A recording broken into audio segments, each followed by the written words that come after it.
Hola gente, como de costumbre los saluda Rumsen, en esta ocasión para tener, por fin, después de tanto tiempo, un video recién grabado por estas épocas. Esta historia la terminé ya hace algún tiempo, por lo cual me disculpo de antemano si muchos de los, por así decirlo, detalles de la historia están ya algo olvidados dentro de mi cabeza. La acabé ya hace algún tiempo, pero bueno, ya lo dije, si quieren que explique un poco más la situación por la cual pasé, que no le veo necesario el hacerlo, pero si quieren saberlo, pues con gusto se los digo, o sea, bueno, no con gusto, sino se los diría para que comprendieran un poco mejor. Pero digamos que de noviembre hasta poco después de marzo o de abril, mi vida empezó a valer un poco caca y se fue todo como al carajo.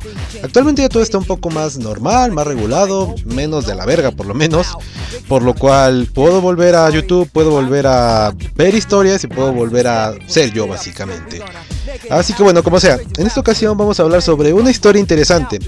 En esta ocasión vamos a hablar sobre el levantamiento de las pesadillas, que es una historia que en general está bien. Muy bien, metemos la intro y comenzamos.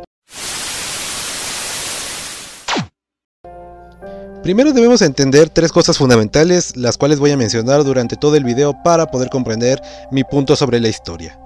Primero que nada vamos a ver el terror, la fundamentación de este, la utilización de este y cómo yo creo que debe ser el terror. Segunda cosa, los personajes de la historia y la inmersión de esta. Y por último tenemos un punto extraño, las voces reales. Primero que nada debo ponerlos un poco en contexto sobre la historia como de costumbre. La historia trata principalmente sobre una pareja que se va a una casa obviamente diabólica, embrujada, malvada, que heredan misteriosamente de la difunta abuela del protagonista. Una vez que están allí planeando ya su vida como cualquier película de terror convencional, empiezan a suceder ciertos acontecimientos extraños que llevan a situaciones y a toda clase de misterios. En general sería básicamente lo básico, porque realmente la historia no se esfuerza mucho en desarrollar como tal la historia, valga la redundancia de las palabras. Muy bien, empecemos con el primer punto.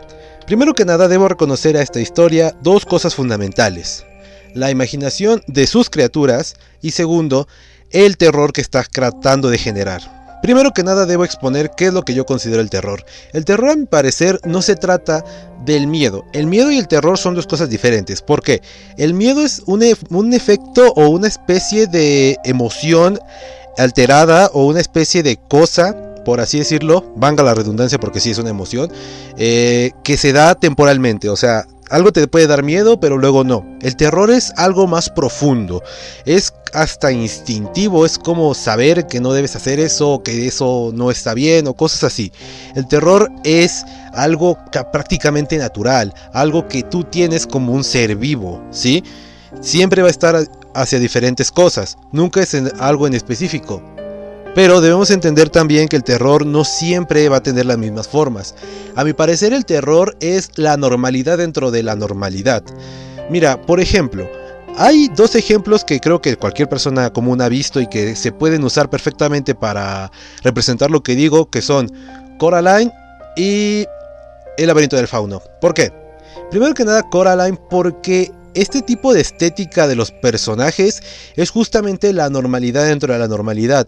El sencillo hecho de los ojos de botones, todo el trasfondo de la bruja es algo que da terror, o sea, más que miedo. Obviamente si la ves de adulto te quedas como que, oh, por Dios, qué genial, pero como niño, o sea, viéndola como niño te quedas como que, ay, cabrón, ¿sí? Porque realmente es tétrico, que eso es otra cosa, pero es justamente eso, son ciertas cosas que tú conoces pero que son extrañas al mismo tiempo. Es alterar esa concepción o esa normalidad tuya con algo que es completamente anormal. Por ejemplo, tomemos un ejemplo antes de pasar con el laberinto del fauno, un nuevo ejemplo. Todo lo que es Masacre en Texas es genial, porque deja mucho a la imaginación y jamás deja que tú, por ejemplo, veas, no recuerdo si ves la cara del asesino, de este no me acuerdo cómo se llama, básicamente del asesino, güey. Pero todo este tiempo te mantiene en esa especie de ir y venir, en donde jamás te muestra nada y es como que, a la chingada, ¿cómo lo hizo para obtener esa máscara? O sea, esas clases de cosas son justamente lo que hace que el terror sea latente, hace a los personajes o hace a las historias de terror buenas. Ahora pasando hacia otro punto, tenemos lo siguiente con el laberinto del fauno. El laberinto del fauno es muy interesante porque a mi parecer todos los personajes de ahí dan terror, ya sean humanos o no humanos. El comandante, el fauno, el tipo este de los ojos en las manos, o sea, ellos dan terror, ellos son terror puro. ¿Por qué? Son anormalidades dentro de un ambiente completamente normal, ya sea una casa con el comandante, ya sea el fauno con el bosque, o ya sea el banquete con el tipo este de las manos. Siempre debemos tener en cuenta esto. A mi parecer el terror es justamente esto, y por lo menos esta historia comprende dentro de su base o dentro de lo más básico qué significa para mí el terror, porque todo el tiempo estamos en ambientes que tú podrás decir, oye, pues se esfuerzan a hacerlos tétricos, y sí, pero eso no es malo, porque al fin del día están en una casa, no están en un fucking cementerio, no están en otro lugar que no sea una casa, pero es una casa que supuestamente él ya conoce. O sea, el personaje se encuentra justamente en esta situación todo el tiempo, en una situación anormal dentro de un lugar normal. Por eso mismo es que me parece que está bien hecho. Ahora bien, debemos entender también que no lo lleva completamente al todo, y cuando me refiero a que piensa bien las criaturas antes de comenzar con toda la explicación del terror, me refiero sencillamente a que él se toma el tiempo de por lo menos pensarlas. Se ve que no simplemente copió de algunos lados y pegó, ¿sí? Obviamente se había inspirado de otros lados, pero esas son simplemente referencias o cosas mínimas. Por eso mismo es que están bien pensadas. El Minotauro me agradó, este tipo blanquecino me agradó, la demonio no sé muy bien, pero me agradó. El tipo que le da el giroscopio o esta cosa, o sea, son personajes o son monstruos o criaturas que se ven como muy únicas, me agradan y es genial. Vamos al siguiente punto, los personajes y la inmersión. Mira, cuando me refiero a la inmersión, es justamente a este tipo de ambiente que él genera todo el tiempo, o esta narración que tiene, que siempre te queda como que, ¿qué va a pasar ahora? ¿Por qué? Te puedes poner en el lugar de los personajes y ponerte a pensar, oye, ¿cómo carajos pasó esto? Porque ellos nunca te dejan de preguntar eso. ¿Dónde estamos? ¿Qué está pasando? ¿Cómo podemos salir? ¿Qué carajos está pasando? O sea, el personaje principal no simplemente agarra y le crea a cualquiera que le dice, oye, pues estás en cualquier lugar, no. Sino que se pone a investigar, quiere averiguar cómo o por qué está allí. Así que es genial. Porque, por ejemplo, empieza a hacer mucho tipo de experimentos. Las criaturas les toma el tiempo entre cada una de las apariciones. Qué tipo de lugar es con la piedra, sabiendo que no es una alucinación. Y segundo, que para empezar es una especie de limbo. Es genial porque el propio personaje nos está dando información que él va reuniendo y vamos avanzando con él. Eso es a lo que me refiero con la inmersión. Se siente como una especie de, digamos, novela visual de misterio en donde tú debes encontrar diferentes cosas, lo cual es bastante genial en mi parecer. En cuanto a los personajes, se sienten, si no muy bien pensados, porque, o sea, hay muchas cosas que pudieron hacerse con ellos, pero el hecho de que tengan conflictos prácticamente todo el tiempo es interesante, porque deja ver que realmente no tienen una relación de demasiada confianza. O sea, son una pareja sentimental, y es interesante ver cómo eso se desmorona bastante rápido en el momento en el que uno de los dos se siente amenazado de muerte. Es genial. La chica está con el miedo paulatino que le tiene a la casa, y luego que este vato se pone a investigar en todos lados y ella se frustra por eso. O sea, eso es genial, porque los personajes no se sienten planos, pero tampoco se sienten muy bien construidos. Porque es irónico porque, por ejemplo, la chica no tiene otra función que decir, no mames, estoy harta, o sea, todo el tiempo está haciendo como que cagadas, y siempre es como que, no te puedes quedar quieta, quédate quieta. Y es gracioso, y al mismo tiempo es como una especie de ambivalencia extraña entre ella. El chico en su general, fuera de ese pequeño detalle de que investiga, realmente no tiene otra cosa, lo lamento. Fuera de que, pues me agradó eso, realmente no tengo mucho más que mencionar de ellos. Vamos entonces al siguiente, las voces reales. Mira, en cuanto a las voces reales, porque esta historia usa voces reales, no sé si lo mencioné, cerca de la mitad empiezan a usar voces reales, lo cual me parece interesante, bueno y genial. Pero hay un problema, ¿sí? Y no es un problema grave, porque mira, el personaje del chico, o sea, el protagonista, su voz real no se siente para nada natural, ¿sí? O por ejemplo, la chica se siente bien, se siente fresco, se siente hasta muy bien ubicada, porque cuando grita debe gritar, cuando está como que no chingues, no chingues, no chingues, no chingues, que se va a acercar a una criatura, es genial porque quien está haciendo su voz puedes sentir cómo está pensando en todos vamos a morir, todos vamos a morir, todos vamos a morir, y es genial porque se siente realmente un sentimiento de desesperación. O sea, la que hace la voz de la coprotagonista es genial, porque se ve que se esfuerza bastante en lograr dar esa ambientación, y con la música es genial. Las escenas de esta tipa son geniales. Volviendo con el protagonista, es muy curioso porque, por ejemplo, cuando él pregunta algo es como que, bueno, ¿y qué está pasando?